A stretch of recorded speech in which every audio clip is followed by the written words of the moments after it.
गरीब किसान की कहानी। हीरे की खान। अफ्रीका महाद्वीप में हीरों की कई खानों की खोज हो चुकी थी, जहां से बहुतायत में हीरे प्राप्त हुए थे। वहां के एक गांव में रहने वाला किसान अक्सर उन लोगों की कहानियां सुना करता था जिन्होंने हीरों की खान खोजकर अच्छे पैसे कमाए। एक दिन अमीर बनने के सपने को साकार करने के लिए उसने अपना खेत बेच दिया और हीरों की खान की खोज में निकल पड़ा। अफ्रीका के लगभग सभी स्थान छान मारने के बाद भी उसे हीरो का कुछ पता नहीं चला। समय गुजरने के साथ उसका मनोबल गिरने लगा। उसे अपना अमीर बनने का सपना टूटता दिखाई देने लगा।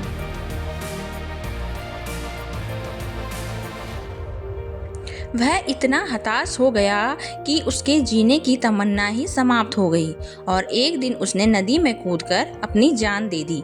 इसी दौरान दूसरा किसान, जिसने पहले किसान से उसका खेत खरीदा था, एक दिन उसी खेत के मध्य बहती छोटी नदी पर गया। उसे नदी के पानी में से इंद्रधनुष प्रकाश फूटता दिखाई पड़ा। उसने ध्यान से देखा तो पाया कि नदी के किनारे एक पत्थर पर सूर्य की किरणें पड़ने से वह चमक रहा था। किसान ने झुककर वह पत्थर उठा लिया और घर ले आया। वह एक खूबसूरत पत्थर था। उसने सोचा कि यह सजावट के काम आएगा और उसने उसे घर पर ही सजा लिया।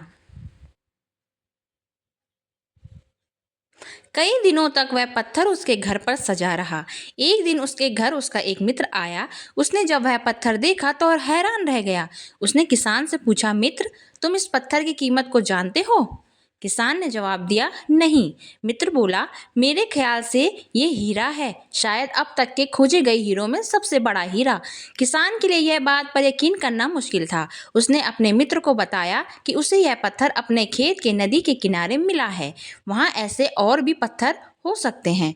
दोनों खेत पहुंचे और वहां से कुछ पत्थर नमूने के तौर पर चुन लिए, फिर उन्हें जांच के लिए भेज दिया।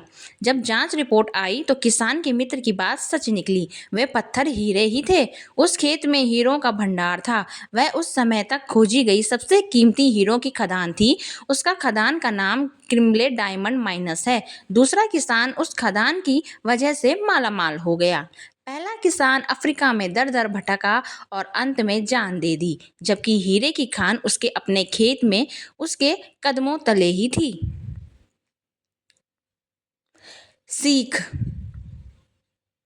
मित्रों, इस कहानी में हीरे पहले किसान के कदमों तले ही थे, लेकिन वह उन्हें पहचान नहीं पाया और उनकी खोज में भटकता रहा। ठीक वैसे ही हम भी अच्छी सफलता प्राप्त करने के लिए तरह तरह भटकते रहते हैं। हम उन अवसरों को पहचान नहीं पाते या पहचान कर भी महत्व नहीं देते जो हमारे आसपास ही छुपे रहते हैं।